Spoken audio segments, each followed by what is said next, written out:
इससे पहले कि मेगाट्रॉन स्पेस ब्रिज के जरिए डार्क एनर्जॉन भेजे, उसे रोकना होगा। अगर उसे नहीं रोका गया तो साइबरट्रॉन के मुर्दे जाग उठेंगे,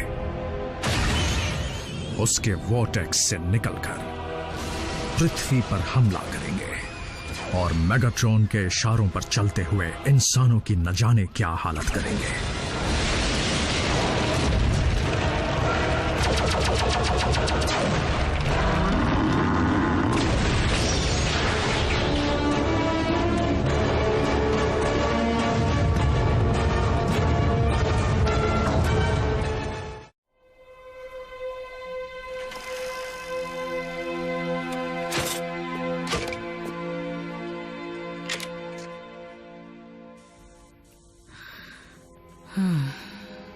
मान जाओ जैक। आरसी, देखो मुझे मनाने का कोई फायदा नहीं है। ऑप्टिमस से कहना मैं उनकी बहुत इज्जत करता हूँ, लेकिन डिसेप्टिकॉन्स के खिलाफ इस लड़ाई में मैं कोई मदद नहीं कर सकता। ना मुझे ऑप्टिमस ने भेजा है, ना ही मैं मदद मांगने आई हूँ। अच्छा, तो हम दोनों जानते हैं मुझ में कुछ खास नहीं है तो। जैक, मैंने उसे खोया है जो मेरे लिए अहम था। पता नहीं मैं जज्बाती होकर कह रही हूँ या तुम मेरे अच्छे दोस्त हो। बात जो भी हो, ये गुड बाय कहने का सही वक्त नहीं है। ऑप्टिमस, मैंने मेगाट्रॉन के स्पेस ब्रिज की लोकेशन का पता लगा लिया है, जो ऊपर पृथ्वी के ऑर्बिट में है, हमारी पहुंच से दूर। तुम उड़ नहीं सकते तो क्या हुआ? ग्राउंड ब्रिज से ट्रांसपोर्ट हो जाना। ग्राउंड ब्रिज की अपनी सीमाएं हैं और अगर उसे ऑर्बिट तक खींचने की गलती की तो उसका वॉर्टेक्स टूटकर हमें स्पेस में बिखेर सकता है। क्योंकि मेगाट्रॉन हरकत में आ चुका है, हमें ये खतरा उठाना ही पड़ेगा। उसे रोकने का बस एक ही तरीका है, हमें स्पेस ब्रिज पर उससे पहले पहुंचना होगा।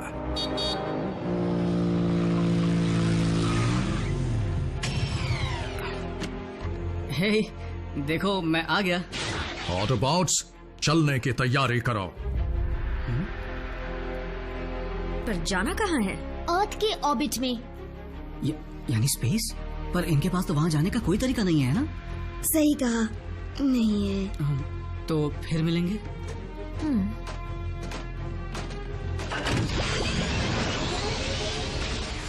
अपना ख्याल रखना भी।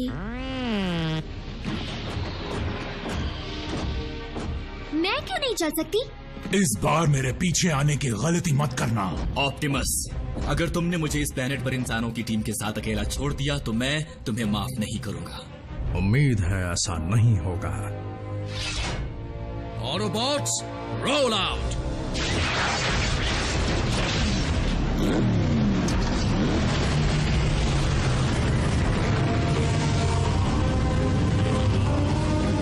Maximum overdrive.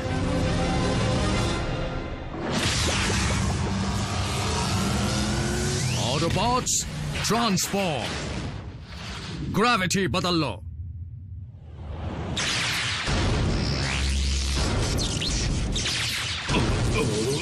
नीचे मत देखना, या ऊपर या पीछे।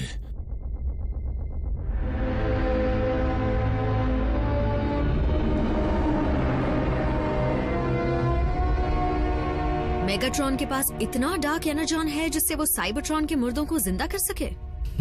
और क्योंकि स्पेस ब्रिज को बंद करने का और कोई तरीका नहीं है, इसलिए कुछ भी इसके पार नहीं जाएगा। ऑप्टिमस प्राइम एक कदम आगे रहता है, तुम्हारी तरह नहीं स्टारस्क्रीम। आप बेफिक्र रहिए मास्टर, मेरे बताए प्लान के मुताबिक साउंड वेव साइबरट्रॉन के कोऑर्डिनेट्स जल्द हासिल कर लेगा।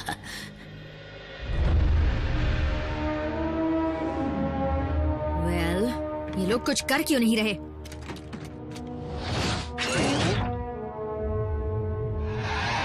लगता है डिसेप्टिकॉन्स के इंटरस्टेलर नेविगेशन सिस्टम को बहुत भारी नुकसान पहुंचा है। ओह, उसका जिम्मेदार तो मैं हूँ। बहुत अच्छे बल्कहेड। डिश के बगैर मेगाट्रॉन स्पेस ब्रिज के जरिए साइबरट्रॉन पर निशाना नहीं लगा पाएगा। डिसेप्टिकॉन्स को ये भी नहीं पता उनका प्लेनेट कहाँ है। पता है, लेकिन साइबरट्रॉन यहाँ से करोड़ों साल दूर है। सही निशाना लगाने के लिए उनके पास एग्जैक्ट कोऑर्डिनेट्स होनी चाहिए। जब मेगाट्रॉन स्पेस ब्रिज तक आने की हिम्मत कर ही चुका है तो उसके पास जरूर कोई और तरीका भी होगा।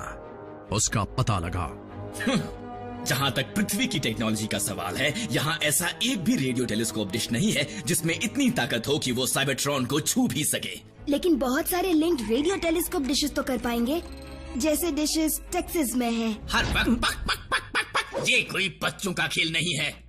सच कहा रैफ।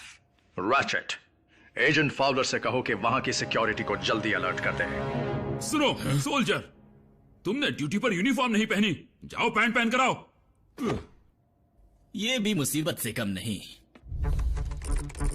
वहाँ का फायरवॉल मुझे रोक रहा है, बहुत मजबूत है। तुम्हें लगता है कि तुम डिसेप्टिकॉन्स को कामयाब नहीं होने दोगे? अगर मैं सिस्टम में घुस पाया तो।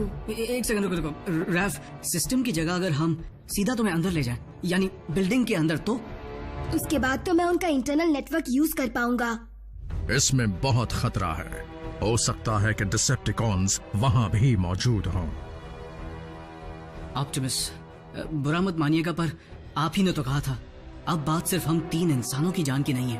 हाँ, अगर डिसेप्टिकॉन्स जीत गए तो बाकी सबके साथ हमारी चटनी भी तो बनेगी ना।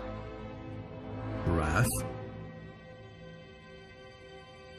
मैं कोशिश करना चाहता हूँ। यकीनन ऑटोबॉट्स कोई चाल चल रहे हैं, लॉर्ड मेगाट्रॉन।